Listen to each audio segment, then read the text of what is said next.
I've got an apology to make. I corrected the name of Cadbury and its etymology on the last video. Now I'm going to have to correct it again. Thank you to whoever picked me up on this in the comment section. I didn't check. I've fallen victim of an archaeological ideology that pushes an Arthurian myth and tries to make it real in English history, and it isn't. There was British, Romano-British, Welsh resistance to the English that prevented the English from taking over for 200 years.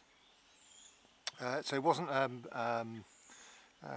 a fight that was easy, and the Welsh,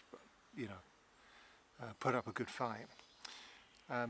Cadbury doesn't mean battle fought. It's a mixture of that word is a mixture of Welsh and English, and that you should never. There are rules of toponyms.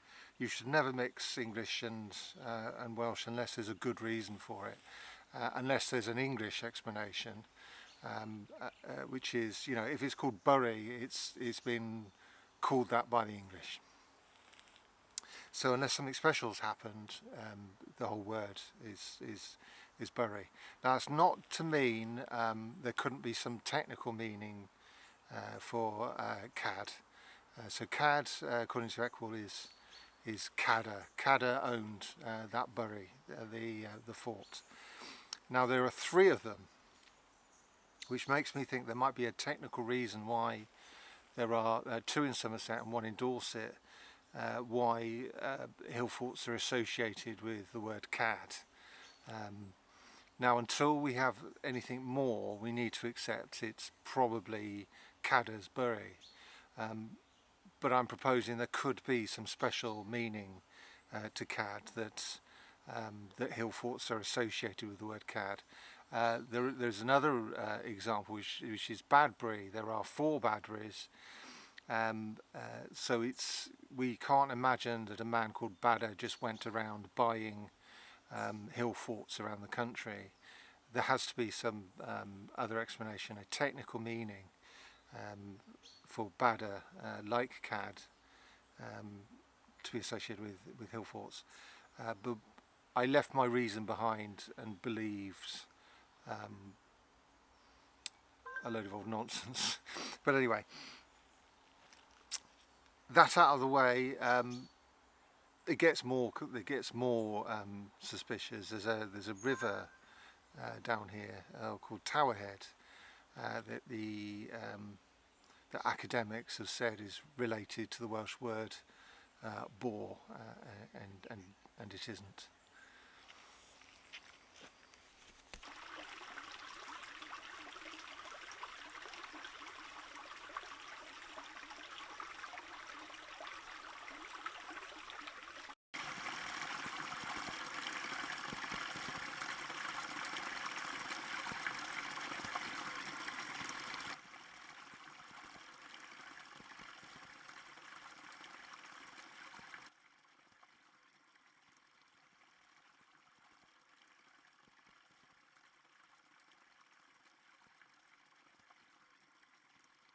There's no sign of spring.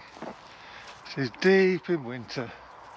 Everything's asleep and cold.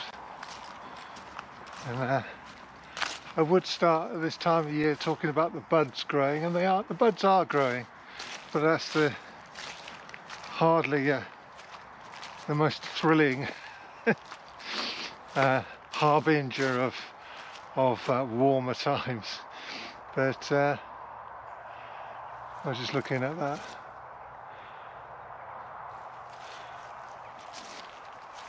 Catkins, it's also bloody miserable. So still must make the best of it. It's not far off,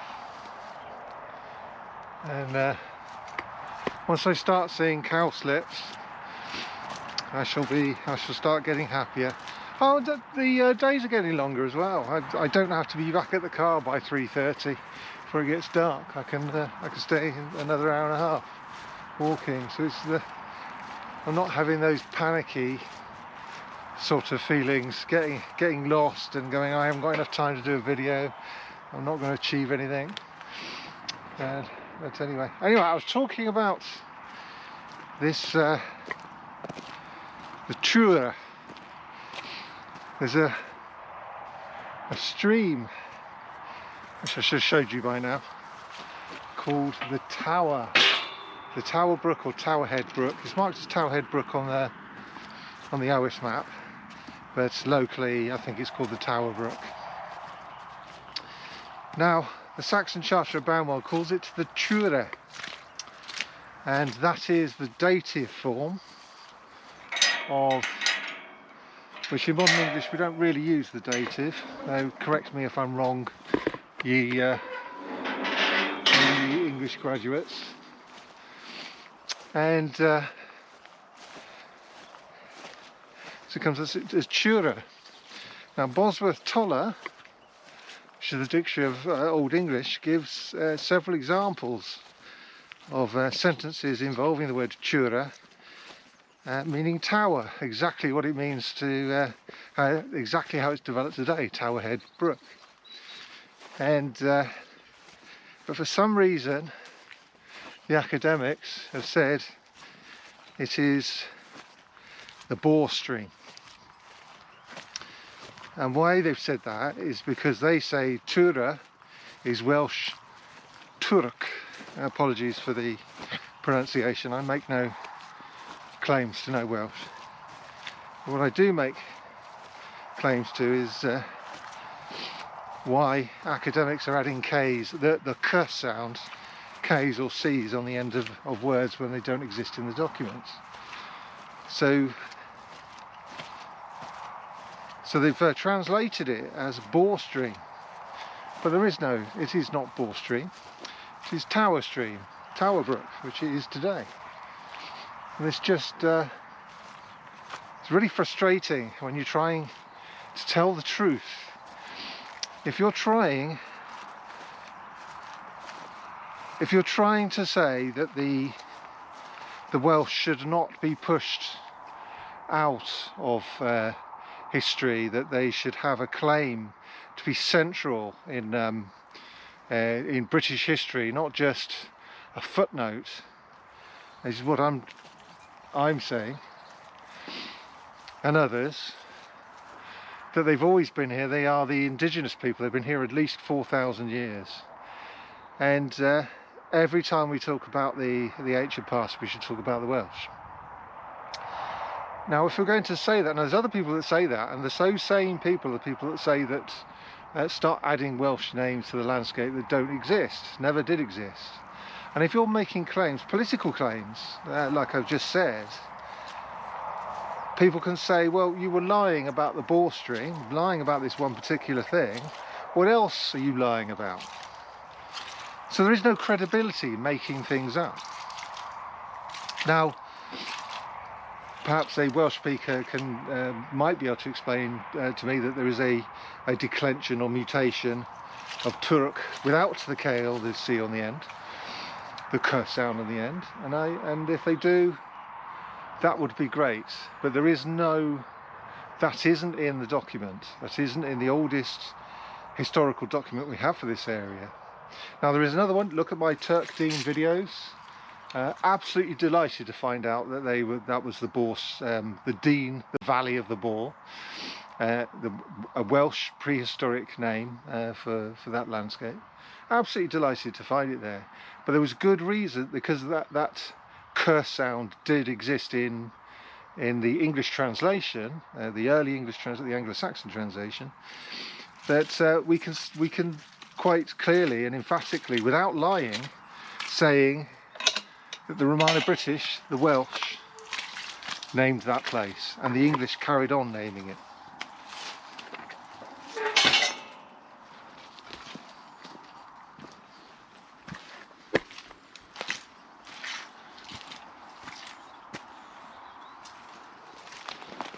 but have a look where I am.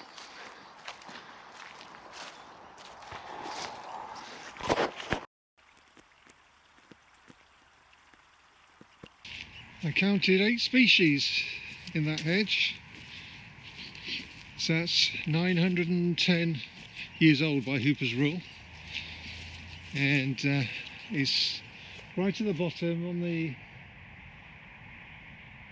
see, it goes uphill and then downhill again over there, so I wouldn't call it a stream.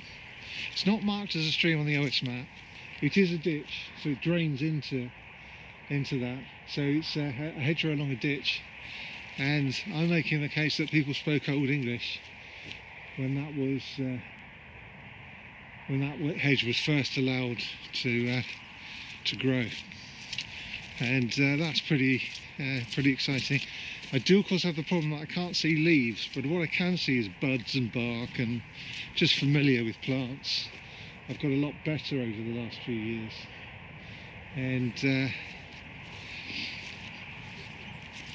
yeah, that's very enjoyable. That was a highly diverse hedge, but I need to come back and do this sort of thing when we get to spring, and there's really something to look at, something to, you know, something to wonder at.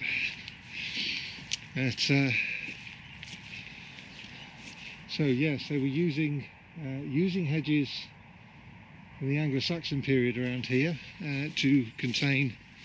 to mark out boundaries or contain animals or whatever, which is terrific.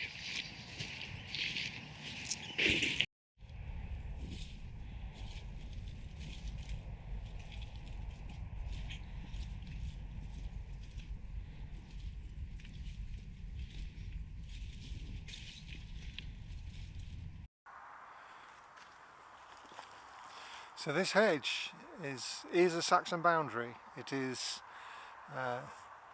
also a stream. It goes somewhere, it joins another stream. Now the Anglo-Saxon boundary doesn't mention anything to do with the hedge, but again it's got 8 species in 30 yards, which is the same date as the other hedge over there, which is 100 yards away. You could make the argument that they were made together, that this field was delimited at the same time. But this is what this boundary is called is the Lox, and those who live around here might recognise that as the Lox Yeo. It's not the Lox Yeo that is mentioned on the OS map, which marks it just over that hill, tiny little hill, 300 yards away. This stream does join that stream, but I think the Saxon Charter says join the Lox, and the boundary today runs along here, and I think the Saxons, I'm making the supposition, the Saxons called this, this was to them the Lox. Now Lox isn't an English word, it is British, so we're going the opposite way to what I said a minute ago. Eccles says it is a British word of uncertain etymology. So you Welsh speakers out there, please come forward with any ideas. I'd like to know. I'm not going to. This is one of the limits I set upon myself, is to not try and interpret myself Welsh words, because I have no grounding in it. I've been learning Old English for a few years now. When it comes to topographical Old English, I'm getting pretty good. If I say so myself, I'm getting confident. Though there are, the word lock is an English word. I think Eccles correct in saying it's not lock as in something you use to bar a door. That this is something different. It is an unusual spelling. I'll show you on the map. But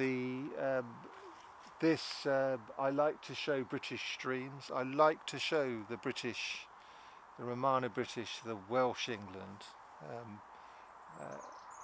Not because I've got this fetish about people or disgust from my own people. We're all British, but I am particularly English. What I'm talking about is prehistoric Britain, the oldest Britain I can find, and the English have only been here for 1500 years. So it's, you know, a few mercenaries were around the place in the Roman period, but it's not significant. It wasn't an English landscape. So when we go to the Welsh in prehistory, we are looking at the deepest part of our own landscape. So I like to see those Romano-British and prehistoric remnants that are recorded in English documents. So those are the things I'm really looking for. And the same as Grundy. Grundy only ever did this, only translated all these hundreds of charters because he was a classicist, he was looking for the Roman. Now, I don't know what Grundy said about this charter. I haven't been able to find it. But so I've done it myself with the help of what this other set of these other historians have said about this charter, which I think is mostly correct. It's just they've made a big boo-boo with the bore stream business. But this is the Lox Brook, and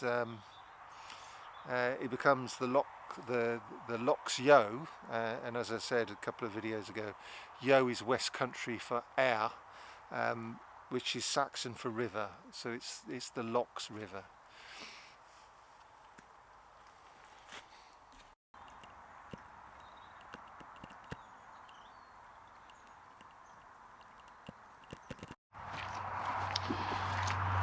So if we're going to advocate for the Welsh and their place in English history,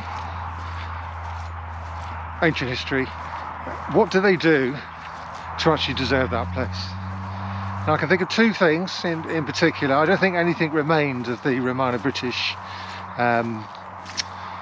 layout of the politics, government. The tribal lands don't exactly concord with our shires, our counties. Unfortunately, it would have been nice. But I think there's a certain degree with our parishes that only to a certain degree that they were laid out by the Romano-British, the Welsh, and to somewhat degree, and I mean they've mostly changed. The biggest change to our parishes have been in the 19th and 20th centuries. Up until that point they remained pretty much what they were in the not pretty much, to a large degree what they were in the Anglo-Saxon period, but you know, at least half of them. But it's very, very hard to prove what a Romano-British estate looks like, though people are trying to do it, archaeologists. I think there's a certain amount of correlation. And the second thing is that they preserve Christianity. And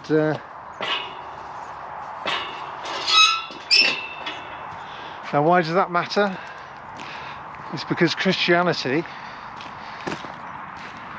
was different from the pagan religions, as regardless of your opinion, I'm going to give you mine, and that is,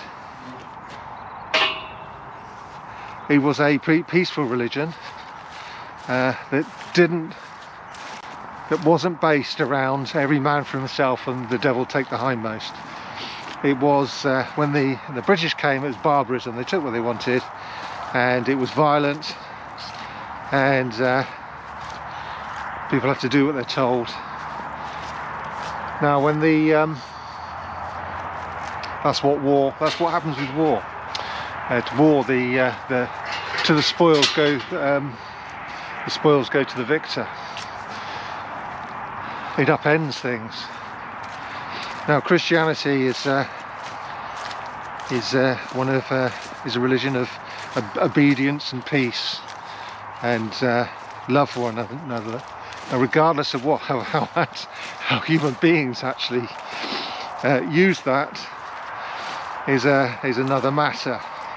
But the Welsh and the Irish preserve Christianity, and they also, by doing that, preserve late Roman culture. And they do it for the whole of they're doing it for Europe. Well, they're doing it for God, but it has the effect of doing it for Europe. And as Kenneth Clark, in his series Civilization, at the beginning of his series, he says, civilization survived by the skin of its teeth, thanks to these monks. And so that's why they deserve their place in the English landscape, English history. And yeah, I'm going home.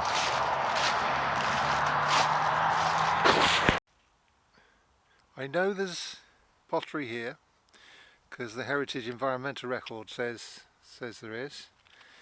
So I found 3 pieces, 2 of which I think are Roman, Roman, and one of which I think is the 18th, 17th, 16th century, something like that. So that's got a glaze on it. So as you can see there, and so that's not my period, but it shows human habitation somewhere around here. And this, let me just get some. Let's pour some Vimto over it. I think is Roman or late Iron Age. And it's a different colour on the back. So that's the inside of the pot. And that's the outside. And as you can see, more Vimto.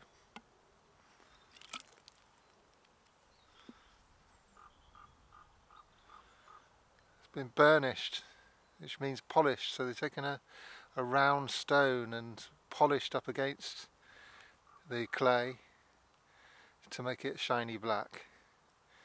And so what the Heritage Environmental Record says is that there's Roman pottery here and an Iron Age settlement here and a Roman road. I think there might be a hypothetical Roman road running through here. And it showed they've done a line on the 1800s map.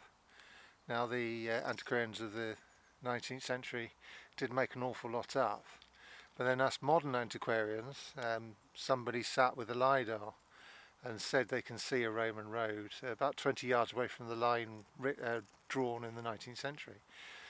And I can see it on a short 100-yard stretch on the LiDAR, then completely disappears. I can't see it on the ground, which is frustrating. So it's frustrating because I can't show you. I'll have to show you the LiDAR. But one, in this area, I've shown you loads of Roman settlements, Roman buildings. I've shown you lots of Roman buildings, but with no roads between them. No Roman roads. There's no Roman road going anywhere near. There ought to be. Even if there's no massive Roman road going through all the settlements, there should be connecting roads going to a nearby road, a proper, straight Roman road. This could be it, if it is, and it would connect Charterhouse up on the Mendips, where all the lead was mined by slaves. Was mined. It was run by the Roman army, and then there's a road going from there, going along the Great Ridge down to Salisbury and further down to the south coast. But those of you who are interested in geopolitical economic models know that certainly today transporting goods by water is 12% of that by moving them by road. So the fact that we're very close to Weston-super-Mare here, the theory is there must be a hypothetical road that goes down. It's never been proven that I know, but this is hypothetically where it goes. Now Roman pottery doesn't prove anything. LiDAR might, but it's only a very short stretch. But by getting off the Mendips with your lead and down to the coast onto a ship is more economically is more economical than going by cart across land. That is, unless as we know, the Irish did enjoy raiding up the Bristol Channel. So we don't, maybe it was just that added cost they weren't able to bear. We don't know. But it's, I just thought I'd point it out. I wanted to come and have a look, see if there's anything to say, anything to show you. I'm glad there was some pottery. I'm pleased with that pattern.